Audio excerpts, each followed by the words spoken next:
Hello, this is Just Ask Julia, where we share tips, trends, insights, and resources to help you transform your career and elevate your success. I am Julia Holian. I'll be leading today's session on what we are seeing in the market, and boy, is it a lot. So hold on. Now, if you are watching this live today, we will have a Q&A session at the end of this presentation. So feel free to stay on and ask us questions about today's topic, or you could include resumes, LinkedIn, networking, interviews, really anything that is career-oriented. We're always happy to help, and that's why we do this. If you are watching the recording, feel free to click the link in the description below, and you will be able to sign up for future Just Ask Julia sessions where you can ask us questions live as well. So let's go ahead and get started, talk about what we're seeing in the market. Job market statistics that we're seeing, very interesting that we are noticing today. California, quite frankly, is struggling more than other states. And it's a big thing to know for those of us who are in California that this is unusual. In February, so this data came out in March, so just a couple of weeks ago. So this is really current information. California is actually leading the nation in unemployment at 5.3%. This is a big deal because it is actually up from last February, a year ago February, when it was actually at 4.5%. So it's actually increased over the last year. So for those of you who are in a job search and you're feeling like things just are going at this sluggish pace that you've never seen before, it's not you, it is real. It's unusual. We will come out of it, but it's been a rocky road for the last year. This is the first time since 1994 that California has ranked lowest in job growth. San Francisco in particular is at 3.8%. You can see that's really even with the entire United States. So when we look at the unemployment for California, we know that not all of this is here in the Bay Area. A lot of it is in LA and Southern California. The entertainment industry has been hit really hard. Food service, other things that are still coming out of the pandemic. Some of those industries still haven't gotten quite back to where they were before.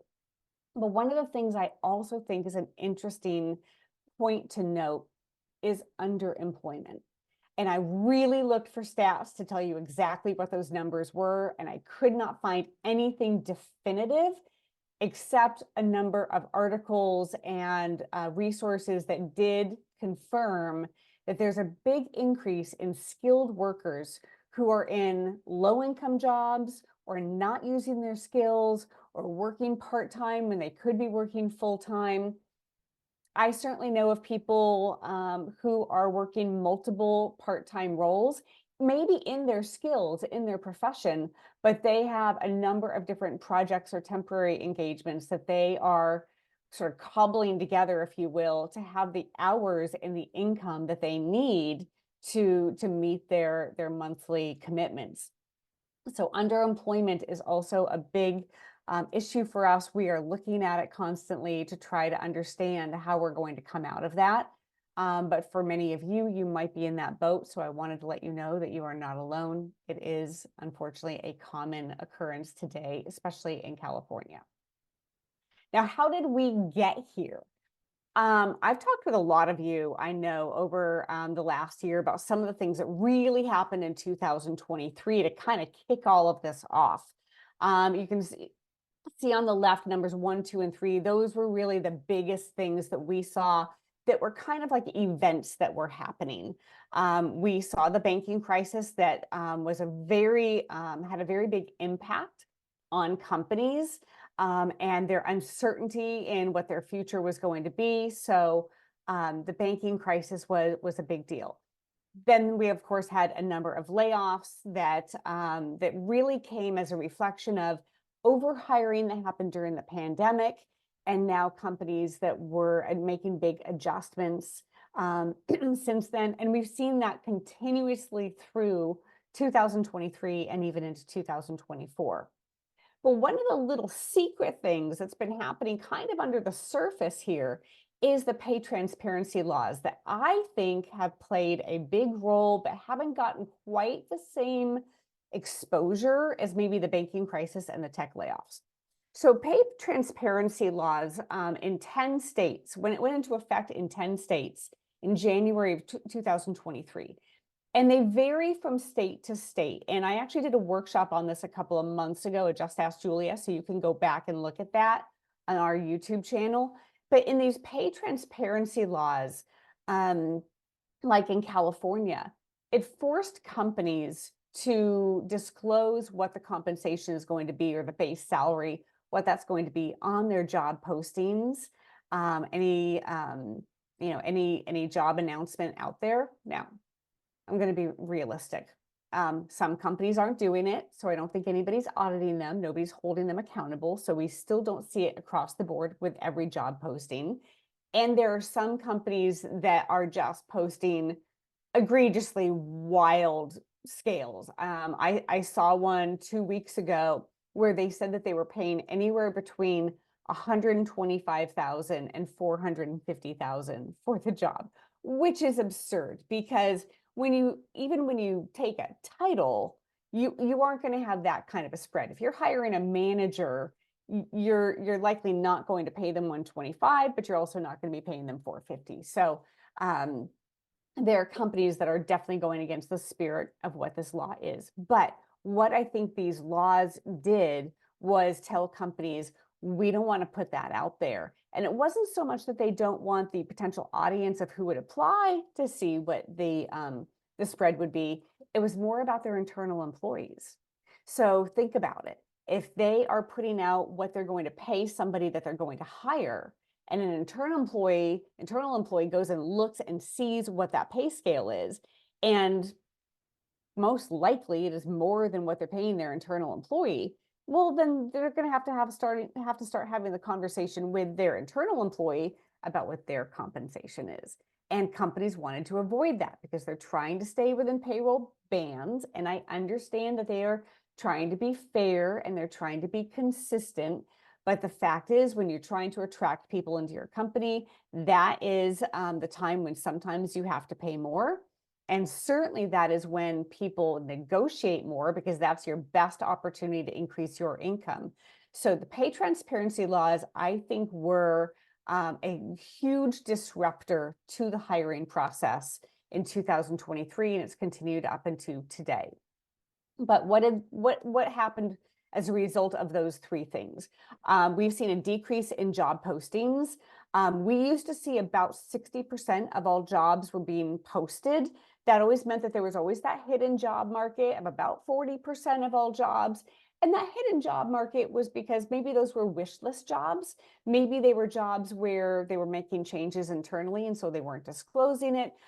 Or maybe they were roles that they just weren't quite ready to put out to the public. So there's always that hidden job market. But still, we used to see about 60% of all jobs posted. And what we saw last year, and I think it's still a bit today, but it might be shifting a little, we saw a drop to about 30 to 35% of all jobs actually being posted. So what does that mean? If the jobs exist, but the jobs aren't being posted, well, how are those jobs getting filled? And that brings us to the number 5 here, and that is an increase in referral recruiting. So companies are hiring more from their own direct recruiting, asking for personal referrals. So they're networking. They are having their employees put out posts, whether that's on LinkedIn or Facebook, other social media. They're asking their employees, just go put out your own individual post and say that you're hiring, and see if you can kind of attract people who already know you or get referrals from those people. There's also internal recommendations, and there's just other forms of strategic networking that are going on.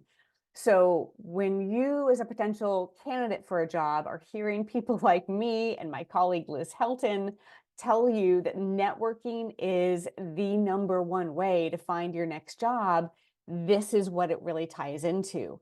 Because if companies are not posting those jobs, they're still trying to fill them. And that doesn't mean that they don't post at all, but they're just doing things a little differently. So who you know, who you're talking to, letting people know what you're looking for is really essential, because there's this sort of this undercurrent of recruiting that's happening that is not obvious to everybody. But on a good note, just to leave this slide with a little bit of positivity, there are some industries that are really on the rise. I had a fun time researching these. I couldn't put them all on here, but some of the big ones for you to be looking at might be generative AI, healthcare, computers and IT, construction, renewable energy, cybersecurity, solar power, data science.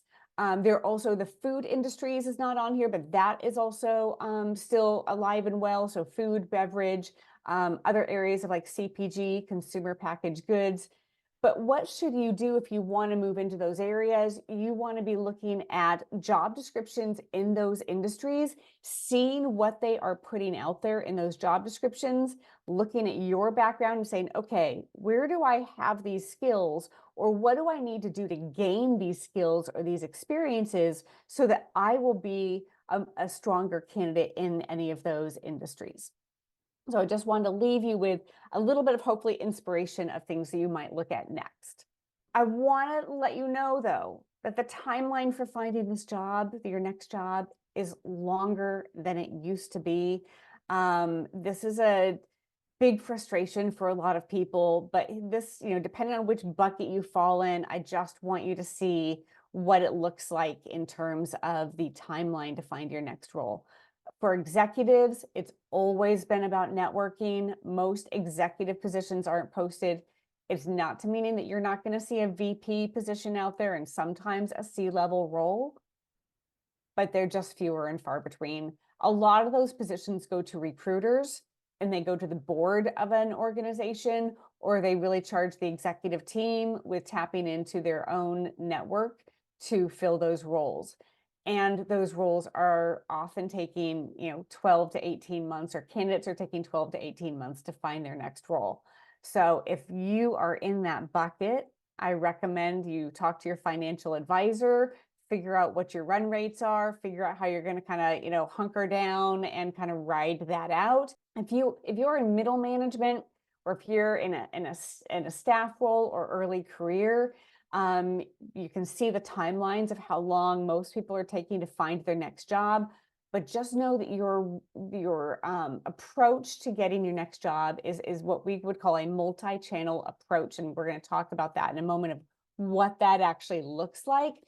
But what it means is that you can't just be doing one thing. You can't just be looking at job postings. You can't just be working your network. There's several things that you need to kind of keep alive and well all at the same time, because those positions are being filled from a multitude of angles. So let's talk about what that multi-channel approach can look like. So your job search channels are these 4 primary areas. Networking, we've always talked about that, and I cannot say it enough. Networking is the #1 way to find your next job. Statistically, 85% of all jobs come through your network and from your primary and first degree connections. But there's a lot of data out there to support saying that 70% of all jobs actually come from second or third degree connections. So when you're talking to people, don't just assume that that person that you're talking to is going to be the ticket to that introduction to the actual job. It may be that you've got to kind of go through that 6 degrees of separation. So your questions might be, who do you know that hires people like this? Who do you know that's really good at this skill set? Because maybe you want to go network with people in that skill set. What are you seeing in the market? So ask that same question to other people, just as we're talking about that today. Ask others what they're seeing. Ask them where they are hearing about different jobs. Are they hearing it from recruiters? Are they hearing it from other people in their network? Is there a way that you could be introduced to some of those same people? But the networking is really the key thing that you want to be focusing on in your job search. Now, recruiters are not going to like it if there are any recruiters on this call, but I am a recruiting survivalist. I was a recruiter for over 20 years. And I know that statistically, the numbers haven't changed, that you really have only at best about a 5% chance of getting a job through a recruiter. That is simply because for them, it's that numbers game. They are always going to be focusing on the relationship with their client because that's who pays their bills. That's what pays their paycheck. That's their livelihood. And so they have to talk to a lot of people in order to find the right people for that company to hire. And they have certain criteria that they're always going to look at. So a company, if they're going to pay a big fee, a $30,000, $50,000, $80,000 fee to a recruiter to hire somebody, then they really want all the boxes checked. So recruiters are always going to be very selective about who they work with. And if you think about it, every recruiter is going to present to their client a minimum of usually 3 candidates. And so they may talk to, over 25 candidates. That doesn't mean that that's what they looked at. They may have looked at 300 candidates, talked to 20 to 25, really interviewed about 10, and then they present 3. So think of those numbers. The stats on you getting that job are low. However, I will tell you, if you have a recruiter that you've built a really good relationship with, they'll always care about you. They will feed you information that you need to know. They'll help you in any way they can, even if it means that they aren't the ones who are placing you. But when they have that right job, they will give you a call. So I don't want to completely, throw the recruiting industry under the bus, but it's like it's a numbers game for them and it's a numbers game for you. Go find those really good recruiters that you feel that you can build a relationship with. And one of the ways to find those recruiters is to just ask everybody when you're networking, who do you call when you need to fill a position in your company? Or who do you go to when you want to look for another role? Which recruiters out there do you know, like, and trust? But another angle is to come up with a list of target companies. So you want to find specific companies that are in your marketplace and hire positions like what you would step into. I feel like sometimes people look at good companies because they just say, well, it's a good company and everybody says that they want to work there. But really, you also want to make sure that they hire people like you. Do they have a strong enough department where you could fit into that? Do they have kind of a growth trajectory that you want to be a part of? But you want to find those target companies that are going to be interested in the skill sets, the interests, the education, and the things that you bring forward. And when you make that list of target companies, you want to make sure that you are following them on LinkedIn. You're researching them and looking into what they do. Set up certain alerts so that you get notified when the company is putting out some kind of a post, or they put out some kind of a white paper, or if they have any kind of an event coming up, you want to be on that radar. And then I recommend that if this is a company you want to be a part of, I'm just going to throw 2 more things in there. One, many companies on LinkedIn have activated the feature that says, hey, you're interested in working here, but you haven't seen a job that's right for you right now. Check this box and our recruiters will be notified that you're interested in us and will save your profile for a year. How do you get to that? You go to the LinkedIn profile for that company. You have to follow them. After you follow them, go to either the About tab or the Life tab. You'll scroll down not very far. You're going to see this box that says just what I said. Click on that and they will be notified. How well they're using this, I'm not entirely sure, but I would start with that because I think companies can opt in or opt out to do that. But the other thing is, if you want people in a company to look at you, look at them first. While you're on that company page, go down to the People tab and scroll down and start looking at people in the company. Look at their profiles. Many of those people pay attention to who's looked at their profile. So if you want somebody to look at you, you have to go look at them first. It's one of the secret little tricks to getting people to look at your LinkedIn profile is to look at them first. And then lastly, in your job search channels, your multi-channel approach, job boards. You are going to find the job boards are this big dark black hole. We know that, we've talked about it. You have about a 3% job success rate of finding a job through the job boards. But I think people look at job boards just as, where can I apply? And I look at job boards as a research project and say, what are you gleaning from that? If you go and you look at different job boards, it could be LinkedIn, it could be Indeed, it could be all these other specialty job boards are out there, or even going and looking at a company's career page and seeing all the different jobs. You want to do this as a research project to see what companies are moving and shaking, what companies are growing and hiring new positions. What does this tell you about the company? Like, read the different job descriptions. You're going to glean different nuggets of information about what's happening in that business.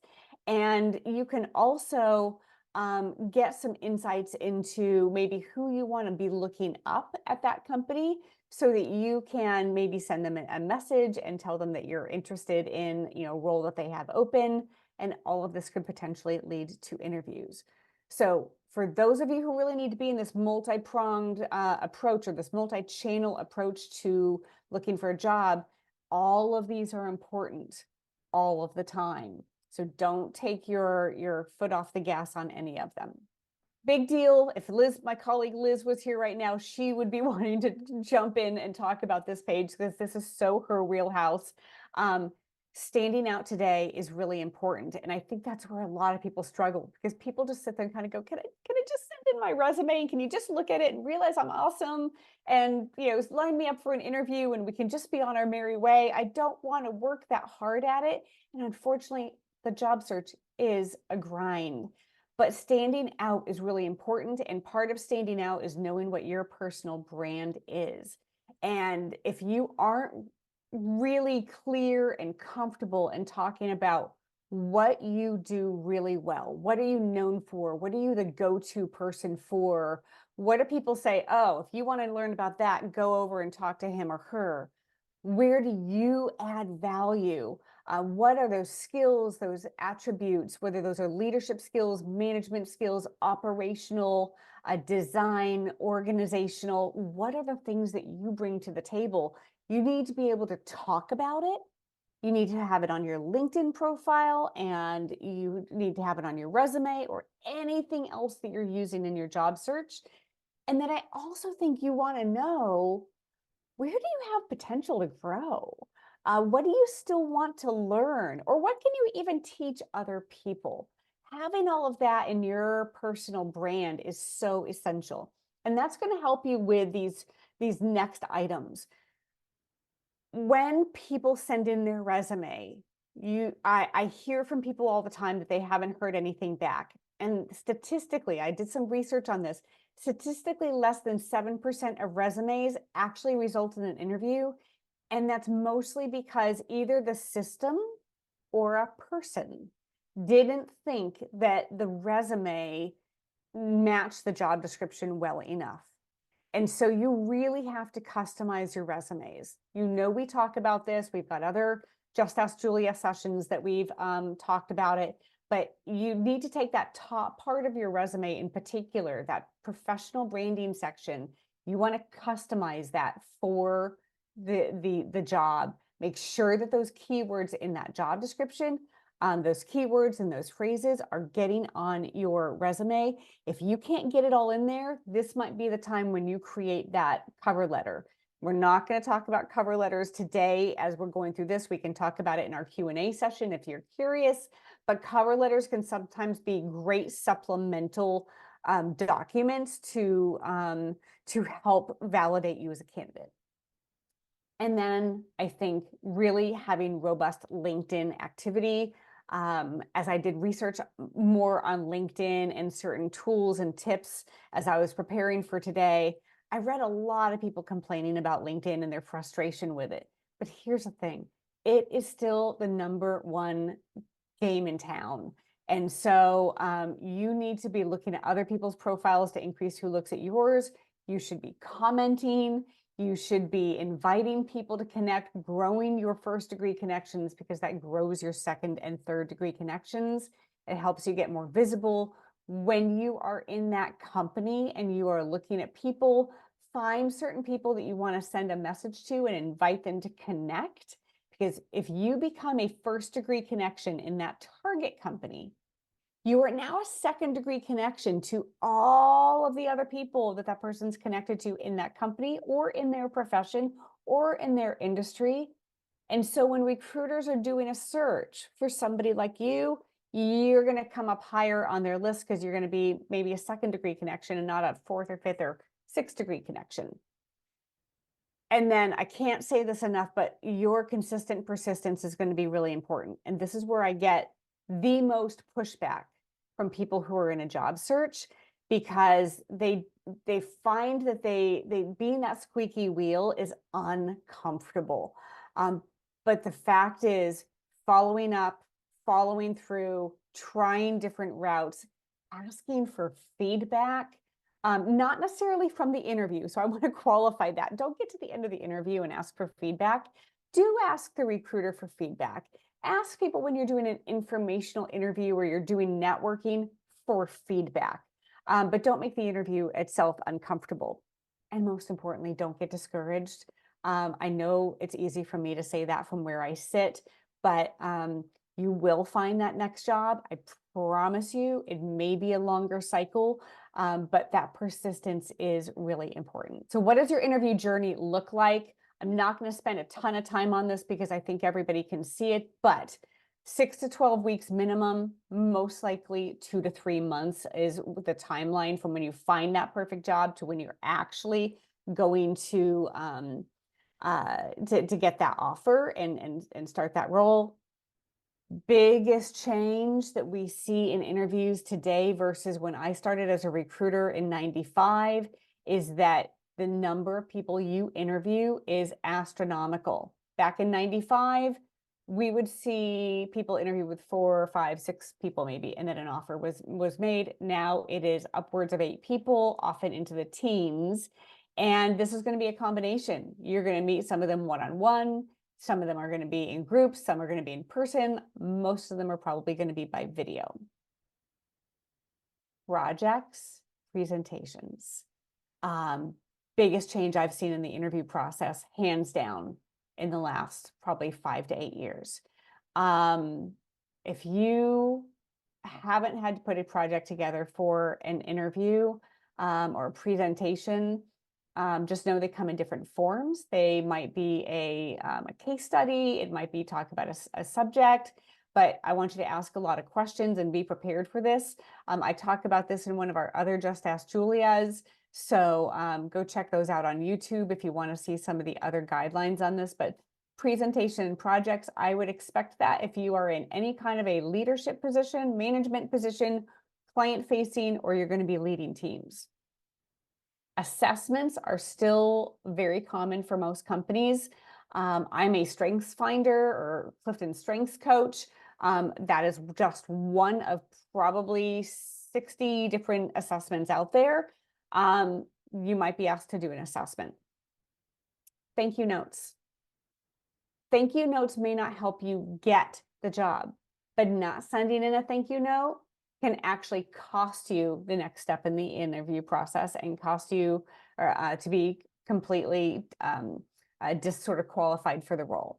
People don't realize what a big deal this can be. Send a thank you note to every single person after every single round of the interview, even if you feel a little redundant. But this is an opportunity for you to be to get kind of back in front of them, because out of sight, out of mind. If you interview at 9 a.m., they're going to forget about you by 9:30, or I'm sorry, not 9:30, but by 5:30 in the afternoon. So send that thank you note and use that as an opportunity to remind them of what you talked about, or recover from some kind of a blunder. And then control the follow-up. When you get to the end of each conversation, ask them, when would you like me to follow up with you? Just make the assumption that you're going to be doing that follow-up, not them. Don't ask them when you're going to hear from them. Say, when would you like me to follow up with you? How would you like me to do that? Or is there somebody else that I should be following up with? They're going to give you more information. Here are the biggest frustrations we're seeing out there, and I just want to give you a little insight into what might be happening, because this is what just gets everybody on a day-to-day basis. If you are getting an immediate rejection from your application, certainly if it's within 24 to 48 hours, it is most likely the computer has kicked you out because your resume didn't appear aligned with the job description according to the ATS, or applicant tracking system. If it is still within, I would say, 24 hours to maybe that first week, most likely a human looked at your resume and didn't think that you were quite right for the role. So that might mean going back to your resume, revising it so that it matches the job description better. Don't hesitate to send it back in again. It's okay. If you don't get a response at all from your application, please know it's not you. It has nothing to do with you. It has totally to do with the company. They either have other candidates in play, internal or external. They may have already been down the road with candidates, and they're just, if somebody really great happens to show up, they might consider them, but they might not. They may have changed course. They might be disorganized. They may just not have all of their ducks in line. It's not about you. My biggest frustration, and your biggest frustration, is probably if you get ghosted after the interview. This is typically when a recruiter doesn't have feedback. They could be overwhelmed and disorganized, but most likely they just don't have the information they need. It is possible, maybe even probable, that they have another candidate in play that they're moving forward with more. It is always possible that the job's been put on hold or redesigned. This is the hardest one, when you get ghosted after the interview. If that happens, feel free to give Liz or me a call. We're happy to talk with you for 15 minutes about next steps of what you can do.